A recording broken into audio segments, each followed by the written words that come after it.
Welcome to the first video in my guide series where I explain how to get good at Ultimate Chicken Horse at increasing levels of difficulty. This video is for anyone who wants to learn how to beat their friends without getting too deep into the competitive side of the game. I've played thousands of games in public lobbies and I've seen every mistake that newer players make, so hopefully I'll be able to help you out. Before we really get into it, there are a few basic game mechanics which you need to understand if you want to quickly improve. The most fundamental mechanic in the game is jumping. In Ultimate Chicken Horse, there are 23 different jump heights. Technically, there are hundreds, if not thousands, but that'll come in a more advanced video. The longer you hold jump, the higher you'll go. And as soon as you let go of jump, gravity will start to slow you down before bringing you back to the ground. The minimum jump height is 1 block, the maximum jump height is 5 blocks, and the max height of a wall jump is about 3 blocks high. Understanding how jump heights work is especially important on the wall. The number one mistake I see newer players making is wall jumping like this, where they spam the jump button and hope that it works out. When climbing with wall jumps, you should be constantly holding down sprint, the direction of the wall, and then pressing the jump button, holding it all the way down and only releasing it when it's time to jump again. This small change can take you from this to this.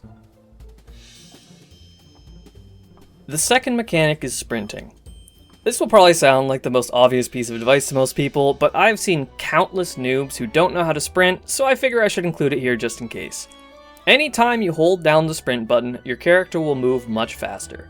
You should basically always be holding down the sprint key. The only time I think walking is useful is when you need to make smaller, more precise adjustments.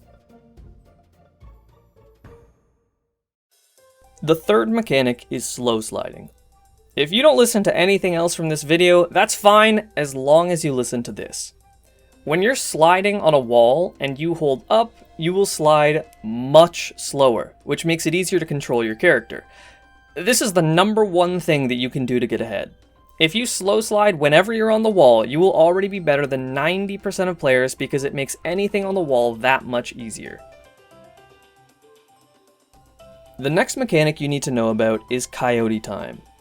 If you've played a lot of other platforming games, you probably already know this, but after you run off of a block, you have a little bit of time where you can still jump even though you're midair. This makes it way easier to do long jumps like this. The last mechanic you need to know about is crouch walking. Anytime there's something solid above your head, you can move while crouching. This applies to almost everything in the game. Aside from hockey pucks, it even applies to projectiles.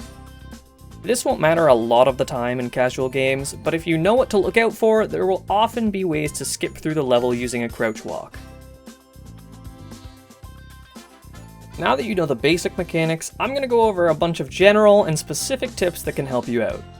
If you ever want to try out or practice any of the things I talk about in this video, you can set your game mode to free play and come down here to load up a blank level.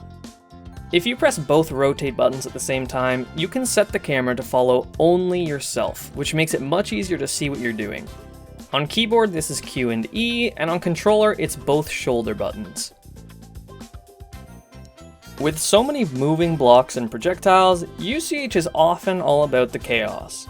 The best way to survive chaos is to look for safe spots on the map one at a time and move between them, rather than trying to complete the level all at once and dealing with things as they come up. One thing that can help with this is learning common safe spots. Crouching on top of a rotating saw is safe. It's also safe to crouch on either block directly beside it.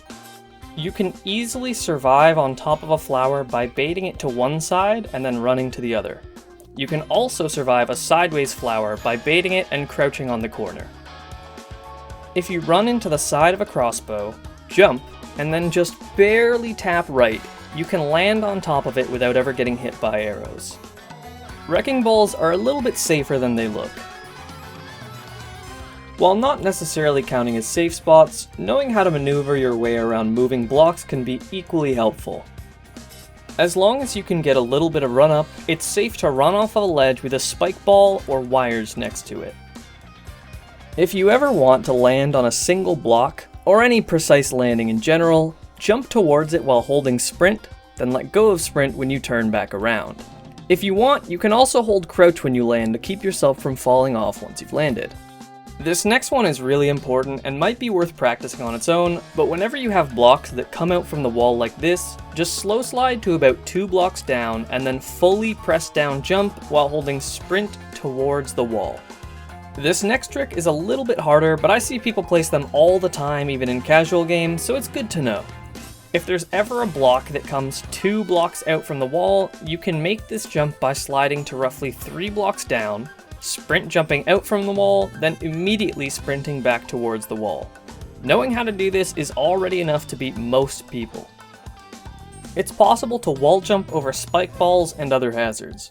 Just slow slide until you're about 3 blocks down, then sprint jump twice.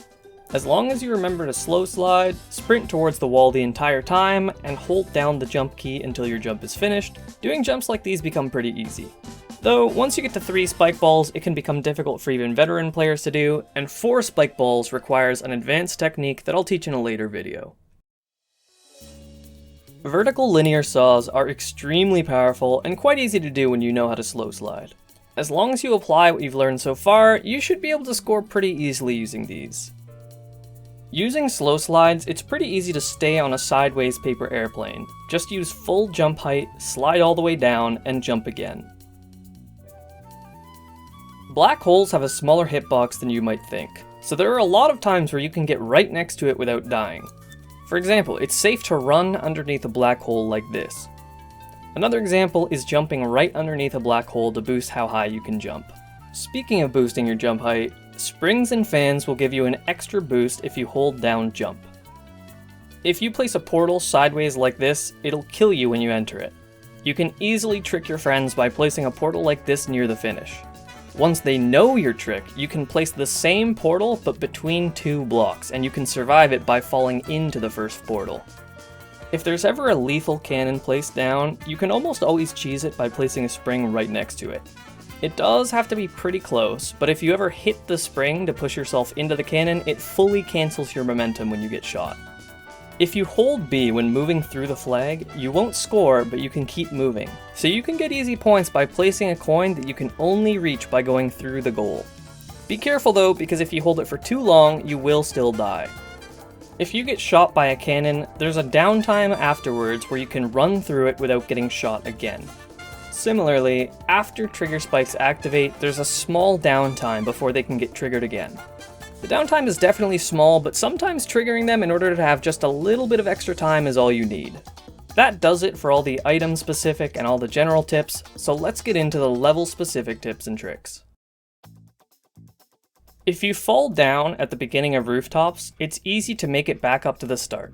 Just slow slide until your character lines up with this window and then do 2 full height wall jumps. You only need a block built 4 spaces out from the starting building to be able to safely jump to the other side. However, it might be safer to build out 5 or more spaces, since with 4 you need to use Coyote Time and start jumping when your character isn't visible on the screen.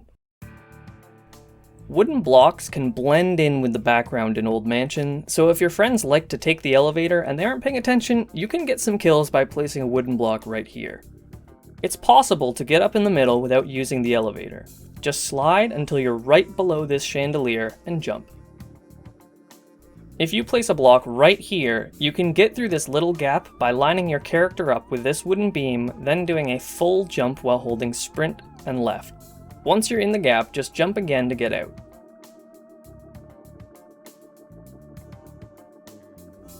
If you misstep and fall into the silo and windmill, don't panic. As long as you hold right and slow slide, you're going to have plenty of time to collect yourself and jump back up without dying. There are 2 ways to get to the coin in Jungle Temple without placing any additional blocks. Most people know the first one, just going through this hole in the top right, but not too many people know about the second, and it is the faster method to get to the coin. So if you want coin points, all you need to do is come down through the center and then use your Coyote Time to jump as late as possible after you run off the right side. When you're in the midair, try starting your second jump before you hit the wall, because even if you press it too early, the game will register the jump input. After you've gotten the coin, there are 23 different ways to avoid getting hit by the boulder, which you can see in the last video I posted. If you want to safely jump across the poison in toxic towers without adding any other blocks, do the same thing that I mentioned in Jungle Temple, where you use your Coyote Time to jump as late as possible, then press your second jump while you're still in the air. Even though you aren't on the wall yet, it'll register your jump and guarantee that you don't slide to your death. Jumping up the side at the start of Nuclear Plant is an easy way to get ahead and guarantee you get first points.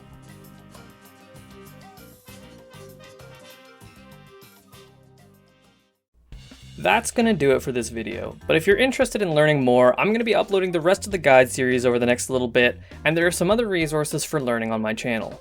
There's also a very helpful Discord I've put in the description called the UCH Academy, where you can learn just about everything the game has to offer. See you next time!